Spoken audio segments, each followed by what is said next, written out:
Hello, my name is Teresita Branco, the Artsy Sister, and today is Monday, so you know what that means. It's time to do a doll stuff photo shoot with classical music in the background. Right now we're listening to Elias by Mendelssohn, and I'm going to be talking over.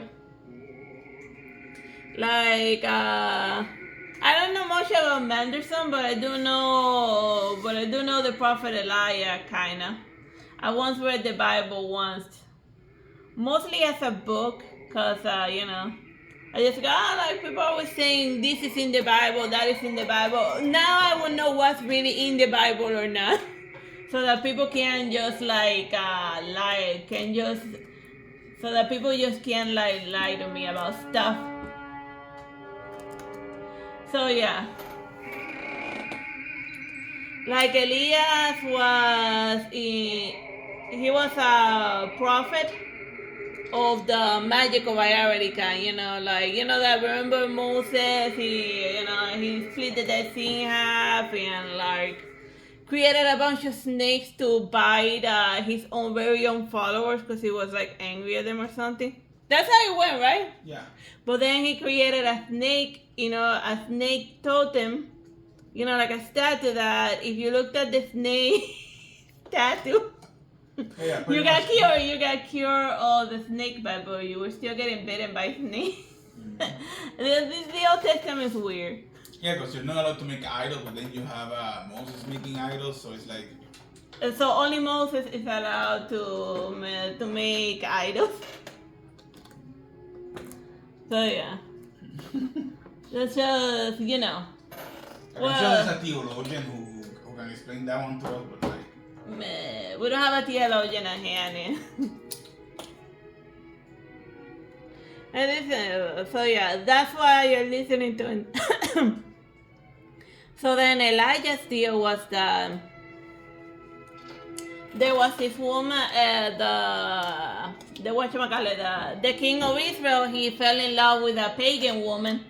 So then the maiden, who was a worshiper of Baal, she started bringing in all of her religion, and then he was pissed that there was polygamy stuff happening in a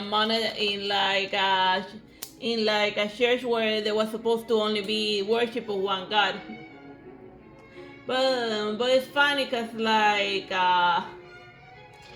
in the Old Testament, the Old Testament God, he be he acknowledges the existence of other gods, and he tells you he's a jealous God. But then I be thinking, but if he's the only God, why does he have to be jealous of? Well, whatever. And the second commandment says, you will not have other gods other than me. Yeah, well, let's not get too crazy about it. So then Elijah, he goes to war with the pagan queen Jezebel. So then that's why in a lot of songs and whatnot they call it's a bad woman's name. They call them a Jezebel, cause of the pagan queen Jezebel. And now you know all of those songs about Jezebel this, Jezebel that, or Jezebel. It's related to the Bible. Whatever. So that's basically it. So, Elijah, he was never able to do super cool miracles like Moses. He never called upon the 7 plagues and whatnot. He could shoot fire from the heavens.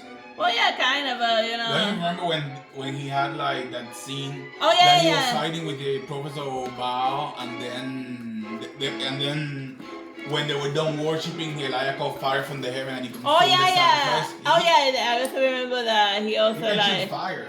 Yeah. And his sons also have superpowers. They split the power of Elijah between the two of them. Yeah, it's like a weird inheritance. Yeah, just imagine, I shall inherit you, my 2 oldest sons. My 2 sons, I just split Divine powering too. Oh yeah. If you have Moses fighting Elijah, I'm pretty sure Moses will kick his ass. Yeah. Or like Elijah did have some powers. Yeah, but never as but all of the Old Testament, all of the ones that talk about Moses agree that there was nobody bigger than Moses as far as magical powers went.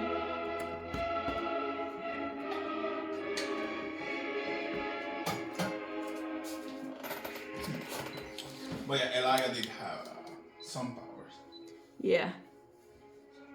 And he also ascended into the heavens. He didn't actually die officially. Yeah, he. Like Jesus. Like Jesus. He did the Jesus thing before Jesus. Mm-hmm. The whole thing about being taken to the heavens.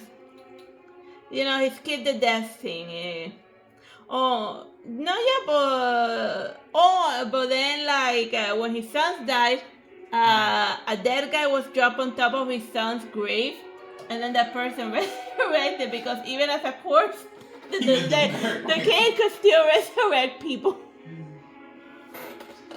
Like, can you imagine if afterwards they just took pieces of his corpse in order to like resurrect people and one? Well, yeah, actually, that you don't need to imagine people do that. Like those, the Catholic people do that all the time. You know, like religious relics and whatnot.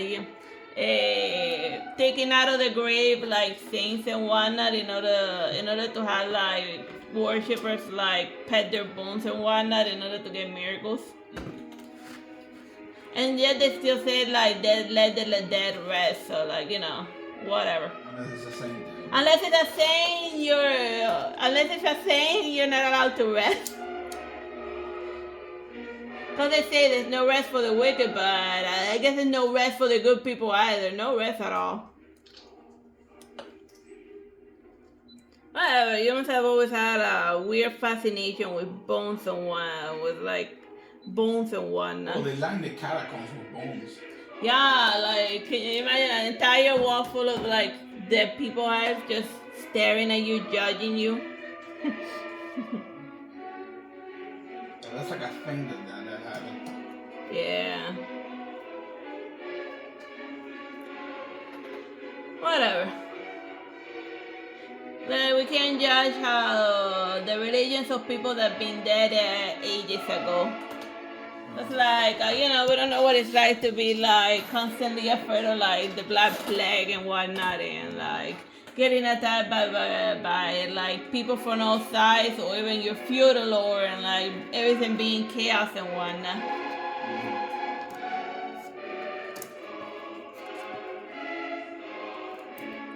Yeah, seems to be crazy, yo.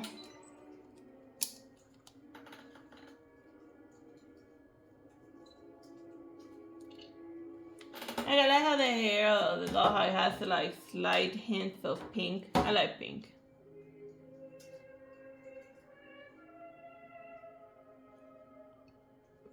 It's like Monday or one. I like half asleep. Yeah. Well, yeah, the Artsy Sister reached 100,000 subscribers, so now we send application to get a little award. Now Yeah, we're gonna get a sticker. A silver sticker. It's a very expensive sticker. Yeah. It's fun because in the application it says you may not resell this or melt it down for reselling on jewelry, and it's against the YouTube policies to. For you to pawn it off. So wait, is it real silver? Now I'm curious. Yeah, well, my mom's grandparents were jewelers, so she'll be able to tell whether it's like real silver or not. It better be real silver. Yeah. What if it's not? Well, what the hell am I gonna do about it? Make a vlog complaining about it? It's like, yeah, I just got the award for 100,000 subscribers and it wasn't real silver. It's like sterling. Yeah. As long as they monetize my page, they can make the silver. They can make it out of a silver spray for like here. Since I can't sell on eBay. Oh, the silver. I just found that hilarious that they had that included in the cloth. In the cloth, that you may not pawn or sell this to anyone. Like, okay, wow. I guess that has happened before. Yeah. It's funny to know.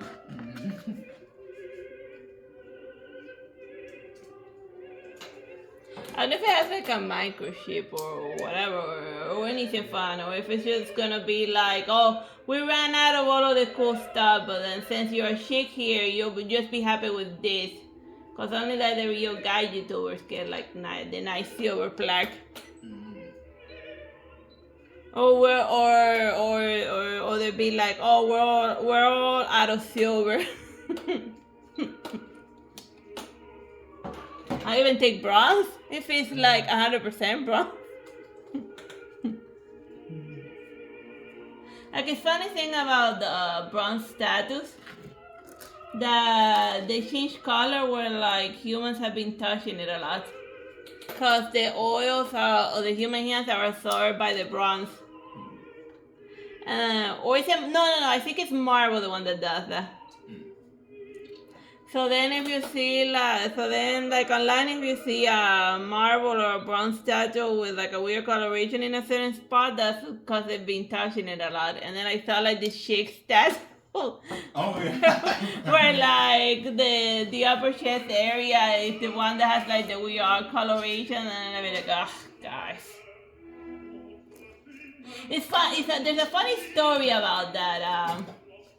Yeah, the one it's a weird short story from like a medieval guy named Becker, who was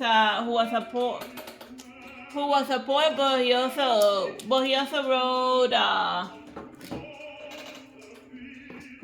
wrote like short stories and whatnot.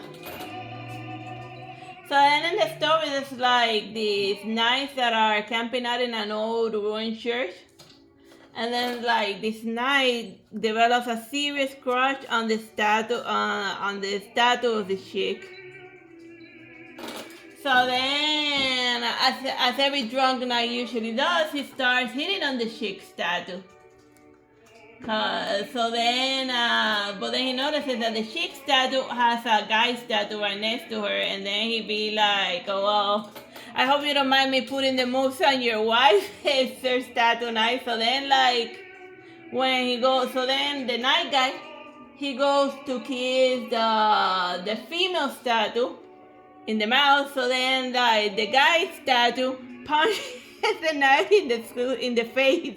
So then everyone runs away because like it's freaking, that ruined church is like freaking haunted because like a statue just came to life and punched some guy in the face. So yeah, don't go kissing female statues if the guy's statue's nearby, or maybe she'll punch you, you know? Respect female statues. Because you never know if one may like come back to life in the middle of the night because it's uber haunted. Like, just imagine getting punched by a statue. Like, that would definitely, like, that would definitely, like, dislodge your entire jaw or something.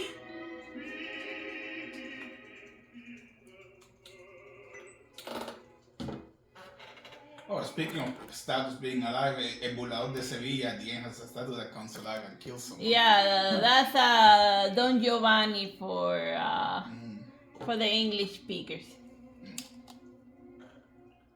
Or Don Juan. That the guy, Don Juan, he goes and pisses on the grave of the guy that he just killed. And the guy that he just killed just possesses the stone and just strangles him to death. Yeah. And then drags him to hell. Yeah. But you may be wondering, why is it that why is it that Don Juan got away with like murder and whatnot? Well, it's simple, cause like he's a rich prick. And it's just like in modern times, rich pricks can do whatever they want.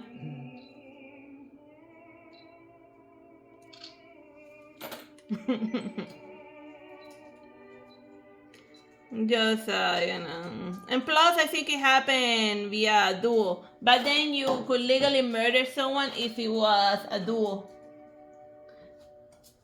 And like legally murdering people got so bad. Like duels became so common for parades in France of like people just murdering each other for petty reasons and then saying, oh, But we murdered each other in a duel, so it's legal for that person to murder that person. That they eventually outlaw dueling, so you can't be Yu-Gi-Oh, so Yu-Gi-Oh can't like go duel there because it's illegal to play duel monsters in France. Well, man. Oh, now they're called versus rain. Whatever. Rains. I don't know. Okay, oh, no, well. it went back to being called Master Duels. Now they have 3 different versions of how to play that game. But people only play one version. Alright, we're done with this. Bye bye and God bless.